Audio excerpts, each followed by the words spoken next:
Hey, what's going on, guys? Welcome to another Friday video. And continuing on with the videos like I said I was going to do, today we're going to go ahead and look at the 40 breeder behind me here and go ahead and check in with everything that's going on. A lot to say about this tank, so stay tuned.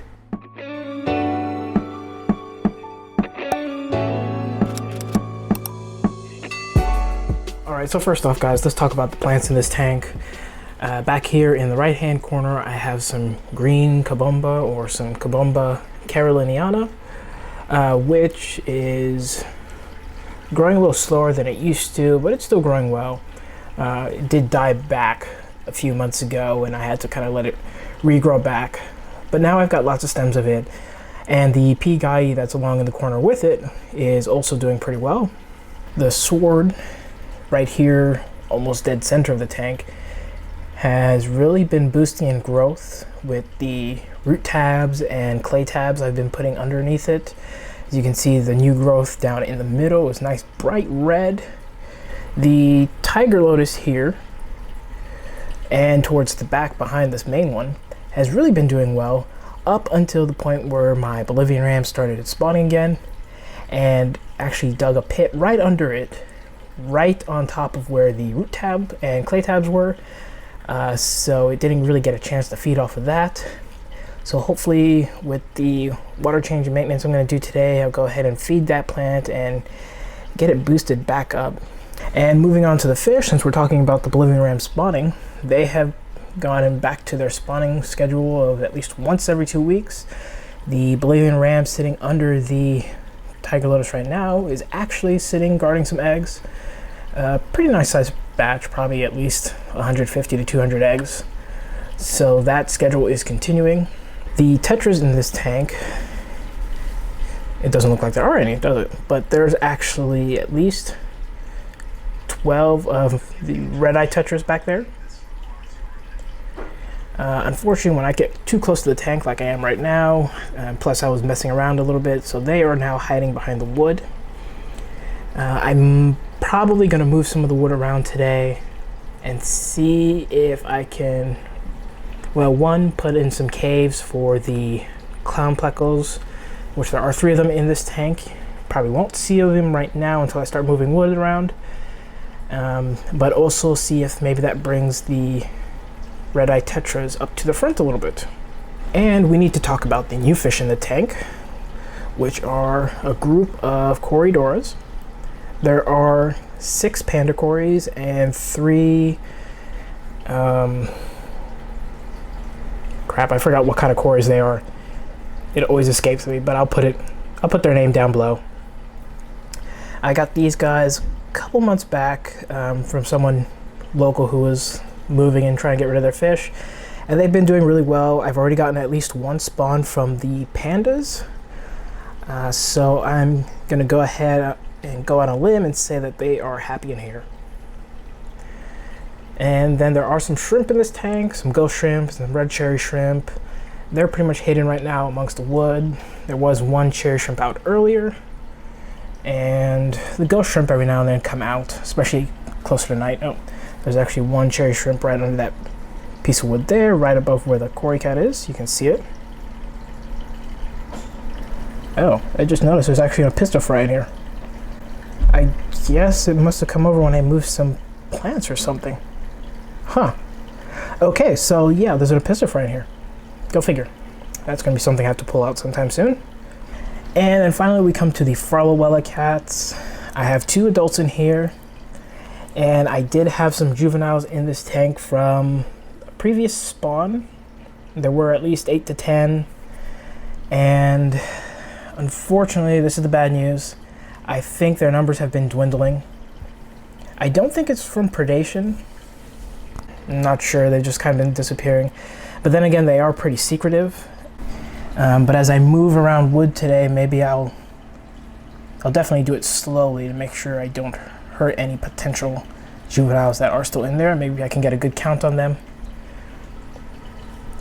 But that is it for the update. Let me go ahead and do some work on this tank, and then we'll see where we stand after that. Alright guys, so I was pulling out all the wood and I just had to kind of take a break really quick because my goodness, all these snails were hiding in the crevices of the wood. And it looks like they've just kind of been breeding in here and feeding off of the wood as it kind of deteriorates, since most of them have been at the core. But there's a lot of them, which is great because now these guys are going to be some more food for the puffer in here. Alright guys, so I did go ahead and get this all finished up. Got a little creative with some of the driftwood in here, which you can't really see right now. And I did decide to move the tiger lotuses and lotusi? We'll say lotuses. Did move the tiger lotuses and the Amazon sword around just a little bit, just to kind of match the positioning of the wood. I put 2 pleco caves in here.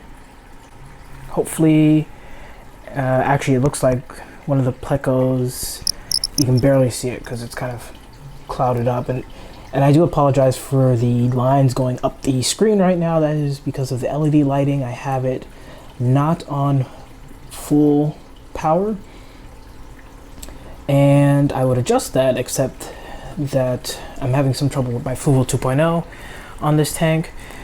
If I have it on full blast for too long, it will start to dim itself and will even sometimes just go ahead and go on to night mode, which can be kind of annoying. So I don't tend to run it on full blast very often. And at this point the light is about probably close to 3 years old, so I'm just kind of dealing with it. I don't have any plans to change it as of right now because the tank does work okay with it not on full blast. It's just mainly during filming. But where was I before I got into that? Oh, the clown plecos. One of them has already kind of dug out a space there by the cave. I'd imagine after the lights turn off and they all start getting situated, we'll see another one digging down here where this other cave is. Alright, so it's now a couple days later and everything is cleared up pretty nicely, and it looks like all the fish are settling into their territories. The red-eye tetras are still hanging out towards the back, but I do see them school towards the front a little bit more now, so maybe as they get a little more comfortable with the new scape, we shall see them a little bit more. The Bolivian rams have already started staking out their new territories, and I probably wouldn't doubt that we see a little bit of spawning happening in the next week or so. I did see a few more of the Farloella fry while I was getting the tank scaped out. There are, looks like maybe about 5 or 6 of them that have survived and are living in here. Most of them were living in the plants towards the right of the tank, which is why I was having so much trouble finding them. They kind of blend in down there, but they're surviving, they're eating. I did throw some more canned green beans in this tank the other day after rescaping it, so they are getting fed, and so are their parents. In fact, I've been seeing the male cleaning the glass in the last few hours, so I'm guessing they'll probably be spawning sometime soon too. Especially since the weather's starting to cool down and the water coming out of the faucet is cooling down again.